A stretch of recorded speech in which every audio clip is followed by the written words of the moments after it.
we go, folks. It's story time once again, and boy do I have a doozy for you. It's got everything. It's got plagues, lots of magic, and a whole lot of fucking nonsense.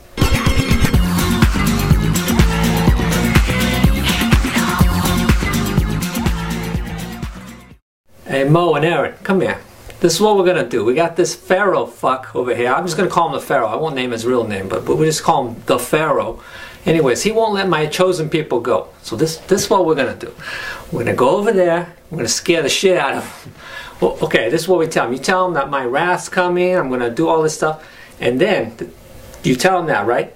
I'm gonna harden his heart so he won't let my people go, just so I can drop more plague bombs on his ass. You like that? That's good. That's genius. So God manipulates the Pharaoh. So much for free will. And keep this in mind, the only people who really suffer from this is the subjects of the ruler. The people have like no say in what the ruler is doing. The poor slave girls, the slaves' children, they're the ones that are going to suffer from these plagues. So the magic tricks begin. I Mo, Aaron, this is what we're going to do. We're going to freak out that Pharaoh good. I tell you this. Go over there, throw down your staff. I'm going to turn into a snake. Huh? That'll impress him. The Pharaoh was not impressed. He said, "Come here, my sorcerers." Yeah, you heard me right. Fucking sorcerers. And the Pharaoh's magicians come out and they do the same trick. The whole staff and the snake thing. Can you believe that? Do you believe that? Okay, fine. This is what we're going to do now. You thought that snake thing was something. We're going to turn all the water, okay, in Egypt into blood. Ugh, that's sick, huh? That's sick. I gross my own self out sometimes. But the Pharaoh brings his magicians out again, and they do the same thing. They turn the blood into water too. Damn, they're good. I gotta say, these mortal magicians, you'd think in my infinite power, I created them. I created them. How can they do the same thing? So God clearly needed some more inspiration, so he ended up smoking a big joint. It is 420, right? Working that in. And then he came up with one of his more surreal plagues. I got it. Frogs. Isn't that trippy? Just everywhere. Just frogs all over Egypt. Let's see them do that. God really gets on a roll here. He does frogs, like all kinds of lice, gnats, flies. It kind of depends on the translations or versions you have. His divine word perfect with all its different meanings and translations. No? It starts to get a bit repetitive though, with all the bugs and shit flying around. Flies, there's a bunch of flies all over, which they are annoying. We'll give them that. That kind of sucks, I guess. And then it gets worse. This is the part that PETA gets furious about. I'm going to kill all of their horses, their donkeys, camels, what else they got? Sheep, I'm going to kill the and goats. Why? I don't like goats. Do you like goats? So he offs a bunch of livestock, except for the Israelites' cattle. Like theirs are spared, just the Egyptians, he's nice enough to do that at least. That didn't seem to work, so he goes to Moses and Aaron once again. Here's what I want you to do. I want you to go to a furnace, okay? And I want you to get some soot. Moses and Aaron are like, what's soot? Soot, ashes, yeah, that burnt shit. Then you get that, okay? Throw it in the air, throw it. It's gonna go, and I'm gonna do some stuff, okay? And then everybody in Egypt, even their animals, well, at least the ones that survived, the ones I hadn't killed yet, they're all gonna get boils. Yeah? You ever have a boil?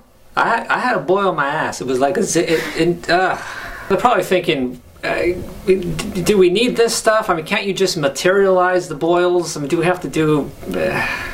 Now, the whole boil thing, it kind of had the Pharaoh on the ropes, okay? They got him. He's like, And then the Lord steps in and hardens the Pharaoh's heart again, so he won't let the slaves go. Not yet.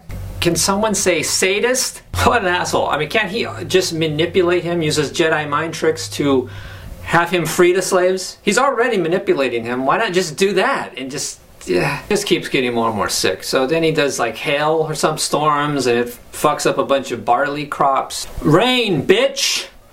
And then there's locusts, and they eat more crops, whatever crops weren't destroyed previously. Locusts, that's good. I like that's a good one. And get this, at the point of the locust, the Pharaoh actually gives in. He starts asking for forgiveness and he's begging all this stuff. And the Lord in his merciful ways says, nah, I'm going to harden your heart again. And then he pulls the old turn off the lights for 3 days trick, you know, to make him sweat it out a bit. Scared of the dark, ain't you? Uh-huh. And then that doesn't work either. Of course, it's not working, mainly because he keeps hardening the fucking Pharaoh's heart. That's probably why none of them are working thus far. And now, finally, for the grand finale, he comes up with this. Here's what we're going to do. We're going to finish this off. At midnight, okay, follow? I'm going to kill off all the firstborn sons. What do you think of that? And Moses and Aaron are all like, oh, okay, that sounds, oh yes, Lord. I'm going to spare my chosen people's sons and all that.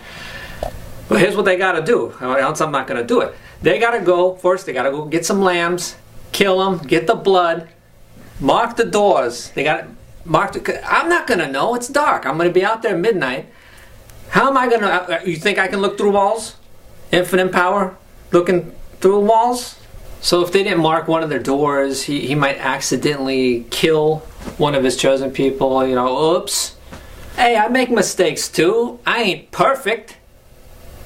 The Pharaoh's son was also included in this act of mass genocide / infanticide. Now that his heart isn't hardened, he was like, you take him, get the slaves out of here. I don't go. Oh, so they did, allegedly.